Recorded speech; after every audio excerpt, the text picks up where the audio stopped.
जय हिंद, जोहार झारखंड। मैं शमशाद आलम। 3 दिसंबर 2023 को 5 राज्यों का विधानसभा का चुनाव का रिजल्ट आने वाला है। ये रिजल्ट हिंदुस्तान के दशा और दिशा को तय करेगा कि 2024 का लोकसभा चुनाव जो केंद्र में होने वाली है, कौन सी पार्टी का सरकार बनेगी। क्या बीजेपी की फिर से सरकार बनेगी, मोदी जी फिर से प्रधानमंत्री बनेंगे, या फिर इंडिया अलायंस की सरकार बनेगी। ये जो तय करेगी वो आपका जो है कि 5 राज्यों का विधानसभा का रिजल्ट। कल 5 राज्यों का विधानसभा का रिजल्ट आने वाला है। उन 5 राज्यों में जो आपका राज्य है वो है मध्य प्रदेश, राजस्थान, तेलंगाना, छत्तीसगढ़ और मिजोरम। इन 5 राज्यों में जो सबसे महत्वपूर्ण राज्य है वो है आपका मध्य प्रदेश। मध्य प्रदेश को हम लेके चलते हैं 2018 का विधानसभा का चुनाव। 2018 का विधानसभा का चुनाव आप देखेंगे, क्योंकि मध्य प्रदेश में 230 सीट का चुनाव हुई। 230 सीट में जिसके पास, जिस भी दल के पास 116 सीट आएगी वो पूर्ण बहुमत की सरकार बनाएगी। लेकिन 2018 में ना बीजेपी के पास पूर्ण बहुमत आया, ना आपका जो कांग्रेस के पास पूर्ण बहुमत। लेकिन 2018 में जो सबसे बड़ी पार्टी जो सामने बनी थी, जो सबसे ज्यादा सीट जो आया था वो कांग्रेस का था। कांग्रेस का 1 और बीजेपी का 109 सीट। अब हुआ क्या कि क्योंकि राज्यपाल का यह दायित्व होता है कि जो सबसे बड़ी पार्टी होती है उसको अनाउंस किया जाता है कि आप सरकार बनाने का प्रयास करिए। और अंततः जो है कि 2018 में मध्य प्रदेश में जो सरकार बनी वो कमलनाथ की सरकार बनी। लेकिन महज कुछ ही दिन जो है सरकार चल पाए। उसके बाद उसी कांग्रेस पार्टी के ज्योतिरादित्य सिंधिया, जो कांग्रेस पार्टी के कद्दावर नेता, उनको रास नहीं आया कि कमलनाथ वहां के मुख्यमंत्री बने, क्योंकि ज्योतिरादित्य सिंधिया ये चाहते थे कि मुख्यमंत्री हम बने। और वो कांग्रेस के कुछ विधायकों को तोड़कर और चले गए वो बीजेपी में, और फिर से बीजेपी की सरकार बनी। कैसे तोड़ मरोड़ की सरकार बनी ये आप लोग को बाखूबी मालूम है। अब इस चीज को लेकर 2023 में अगर कमलनाथ की सरकार वहां बनती है तो 2024 का जो लोकसभा का चुनाव है वो कांग्रेस के लिए सुखद की घड़ी रहेगी। वरना जिस तरह से सत्ता से दूर कांग्रेस पिछले 10 सालों में जो है कि विपक्ष के लायक भी वो नहीं बची है, ये उनके लिए एक अच्छा अवसर हो सकता है कि अगर 2023 में कमलनाथ की सरकार अगर मध्य प्रदेश में बनती है तो। लेकिन अगर थोड़ा सा हम चलते और चलने के बाद देखते हैं कि एग्जिट पोल में कौन कौन सा न्यूज चैनल का क्या क्या रिपोर्ट है, तो सबसे पहले हम ये देखेंगे कि आपका जो है कि एबीपी न्यूज जो है उनका सी वोटर से अगर जो वो आंकड़ा को लाए हैं तो उनमें से बीजेपी को 100 सीट दिया जा रहा है और कांग्रेस को 125 सीट दिया जा रहा है। मतलब ये बात स्पष्ट है कि एबीपी न्यूज के तरफ से कांग्रेस की सरकार मध्य प्रदेश में बन रही है। अगर दूसरा हम चलते हैं टाइम्स नाउ में, तो टाइम्स नाउ में आपको यह देखने को मिलेगा कि 111 सीट जो है वो बीजेपी को दिया जा रहा है, 117 सीट जो है कांग्रेस को दिया जा रहा है। यहां भी पूर्ण बहुमत की सरकार बन रही है टाइम्स नाउ के हिसाब से भी। टीवी 9 के अगर रिपोर्ट में हम चलते हैं तो टीवी 9 में भी बीजेपी को 111 सीट और कांग्रेस को 116 सीट।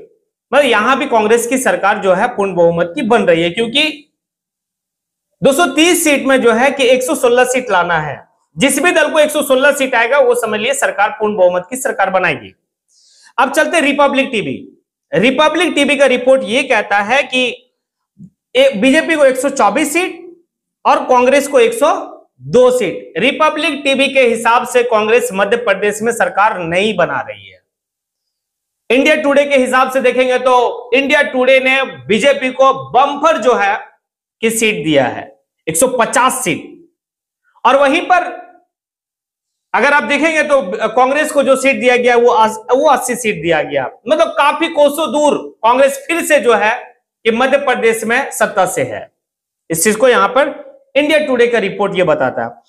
न्यूज 24 में हम देखेंगे, न्यूज 24 तो गजब का जो है कि रिपोर्ट यहां पर पेश किया है कि 151 सीट बीजेपी को और कांग्रेस को महज 74 सीट दिया गया है। इंडिया टुडे, न्यूज 24 और रिपब्लिक टीवी के अनुसार से मध्य प्रदेश में फिर से जो है कि शिवराज सिंह चौहान की सरकार बन रही है, यानी कि बीजेपी की सरकार बन रही है। मामा फिर से मुख्यमंत्री बन रहे हैं। लेकिन हम चलते ABP news, times now, TV9 के रिपोर्ट के हिसाब से कमलनाथ की सरकार आ रही है, यानी कि 50-50 का चांसेस बनता है। ये बहुत बड़ा मायने रखता है 2024 का चुनाव को लेकर। ये तो मध्य प्रदेश का एक रिपोर्ट यहां पर दिखाया गया। अगर हम चलते हैं और देखते हैं तो चाहे वो छत्तीसगढ़ हो या फिर आपका जो है कि राजस्थान हो, छत्तीसगढ़ में भूपेंद्र सिंह बघेल का जो है कि काम को देखते हुए, भूपेंद्र सिंह बघेल को जिस तरह से वो बेहतर तरीके से पूरे 5 साल जो है कि कांग्रेस की सरकार को वहां पे चला, इस हिसाब से जो है कांटे की टक्कर है, क्योंकि इससे पहले रमन सिंह वहां के मुख्यमंत्री थे बीजेपी की तरफ से। 2018 में जो है कि बघेल साहब वहां के मुख्यमंत्री बने। उनका काम का हिसाब, उनके काम का लोगों तक पहुंचने का हिसाब, वहां का रीजनल भाषा के लोगों से लुभाने का हिसाब, इस बात से जो है कि कुछ जो सी वोटर है वहां से आंकड़ा ये आता है कि वहां फिर से कांग्रेस की सरकार बनने की चांसेस ज्यादा है। हम राजस्थान चलते हैं और राजस्थान में देखते हैं कि टोटल राजस्थान में आपका 200 सीट पे चुनाव होती है। वहां 200 सीट पे चुनाव होगी, जिस भी दल को 101 सीट आएगा वो दल सरकार बनाएगी। लेकिन राजस्थान जो है वो आपका हमेशा अगर रोटी में एक रोटी बनाते हैं, रोटी जो है कि तावे में रख दिए, अगर उसको अल्टेंगे पलटेंगे नहीं तो वो रोटी जल जाएगी। इसी तरह से सत्ता है, अगर जब तक सत्ता को हम अलटते पलटते नहीं है तो कहीं ऐसा ना हो कि सत्ता पे बैठे हुए जो सत्ताधीश हैं वो आवारा ना हो जाए।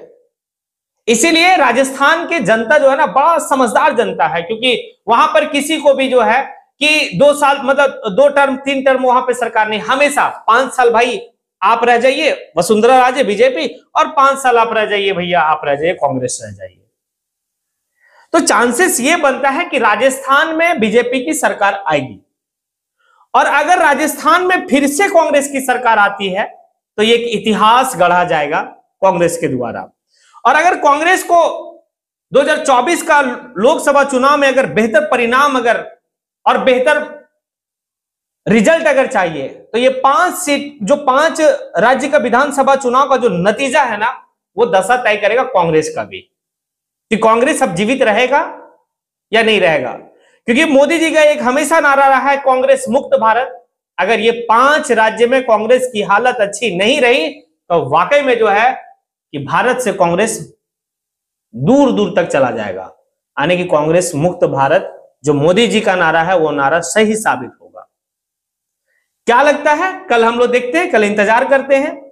कल जो है कि सारा चीज क्लियर हो जाएगा कि किसकी सरकार बन रही है, किसकी सरकार नहीं बन रही है। कल का मैच बड़ा मजेदार है, सेमीफाइनल का मैच है। फाइनल में क्या होगा वो 24 में हम लोग देखेंगे। इसी के साथ मैं अपनी बात को यहीं पे समेटता हूं। जय हिंद।